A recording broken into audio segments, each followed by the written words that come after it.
Hello and welcome to another Xterra video where I work on my truck. Sometimes I'm successful, sometimes I'm not. And on today's video I'm gonna be upgrading one of my electric components which I installed about a year ago. It's a WOS switch and it worked great. Everything about it, great. I really liked it. I really like the location of it, how I mounted. I just mounted with double stick tape and it's still there after all these years, mud and whatnot. But there is one critical issue that I don't like about it over years, but it's not more of a WOS switch, but it's my fault. So I really like how it came out, how I mounted over here in the end. And as you can see, it's all filled up and that's a problem. I was not expecting to fill it all up, all 8 spots, and I'm running out of switches. Right now I'm actually in the middle of working on another project. I don't know if this video is probably gonna be before that. Working on my new Auxbeam lights, and they require more switches because they have a day running light, but I don't have any more spots over there to put it. So to fix the problem, I figured the best way to do it is to upgrade my WOS switch. And what do I got? I got another WOS switch, but this time around I went with a 12-port switch. I'm very happy. I used it for quite some time and I know this product is quality. And this time around I'm gonna have 12 switches, so that's 4 more additional switches, which should be hopefully more than enough for me for now. Unless I decide to add something else, but hopefully I'll stop. But yeah, let's take the main component out. Now this one is slightly bigger, of course, because it's not an 8-port switch, it's a 12-port switch. Therefore we have more relays, we have more fuses. And another thing about this one, this comes with its own negative bus. The 8-port switch does not come with it, so I had to add another one over here to get all my negatives coming over here and then over there. But with a new setup, all the wires gonna go here. So I'm very excited about that. Of course, like I always said, I really like this design because this is all serviceable. If the relay goes bad, all you do is just pop it out and put a new one.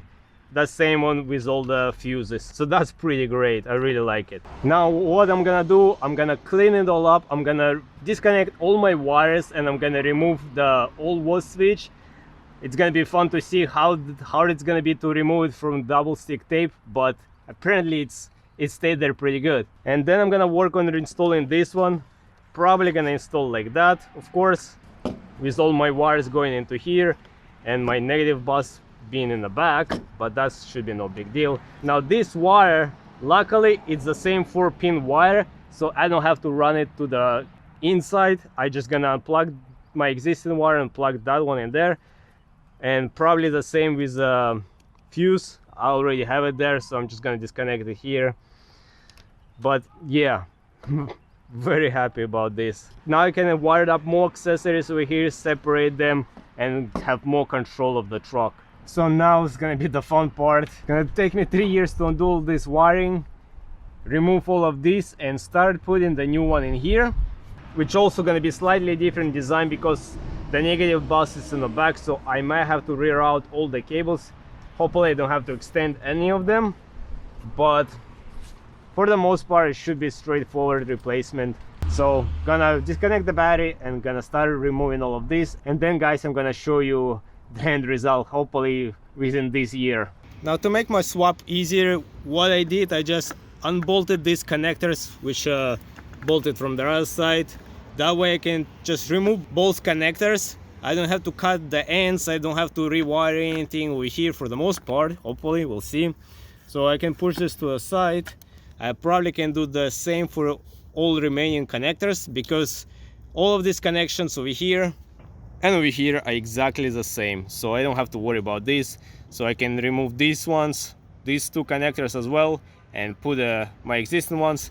That's gonna make the swap so much easier and faster, hopefully. As you can see guys, I have a mess of wires over here. I have to work with all of it, reorganize. But I pulled out my box, so this is a new one gonna go in there, of course.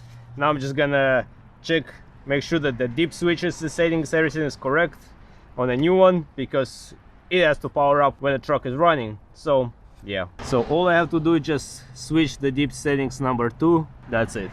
Now I'm gonna clean up over there and see how I'm gonna secure this again.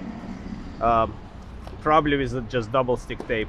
Alright guys, and the switching of the VOS switch box is almost done. I just have to organize these wires over here, make them nicely, and I gotta run a new longer ground to over here, to over there, and this is pretty much done. Then I'm gonna start testing it, make sure everything is wired up right, and then I'm gonna start putting the labels on all the switches. But other than that, I think it's coming out pretty good. So I'm gonna use the provided ground cable to run it from my battery to the VOS switch over there. It's just a little bit too long, so I'm gonna cut it, put new connector on it over here, and heat shrink it as well, of course.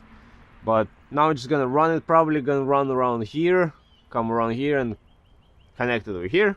So yeah. Alright guys, so as you can see, the new VOS switch box been installed.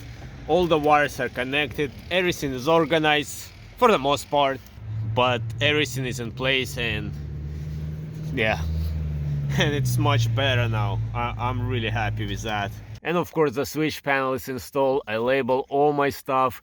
I still have one more extra spot left available, but if I really want to, I can merge these two switches into one, because I separated the light on the roof into two sections so they don't draw too much power from one relay. That way I don't exceed over 30 amps, so I can potentially have two switches available. Or if I even want to, I can remove both of them, put it on a separate switch with a much higher relay, so that way I'll have three switches. But for now I'm pretty much filled up already here, and like I said, I still have one more spot. I should have originally went with a 12-port switch, but it's alright. Better late than never.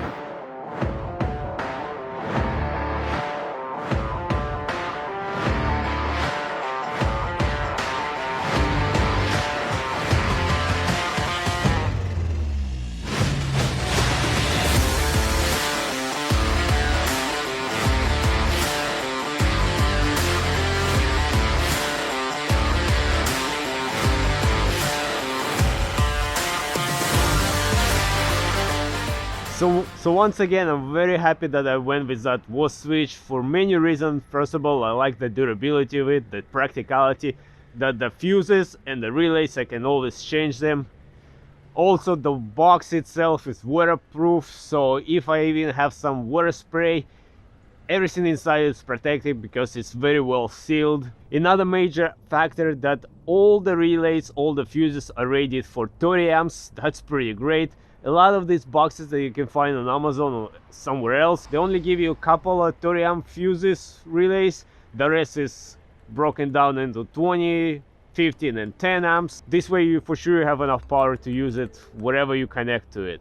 You don't have to worry about that running out of amperage on the box. So this was just another quick installation of this unit. The one I originally installed is probably more detailed, and I also actually installed one of these boxes on my friend's trucks. So as always, I'm gonna leave all the links in the description, guys, if you want to check this out. I highly recommend this unit for those reasons that I just mentioned: the practicality, the durability, and ease of use. So on this note, I hope you guys enjoyed this video. I hope you might find it helpful, and as always, until next time, everybody, bye.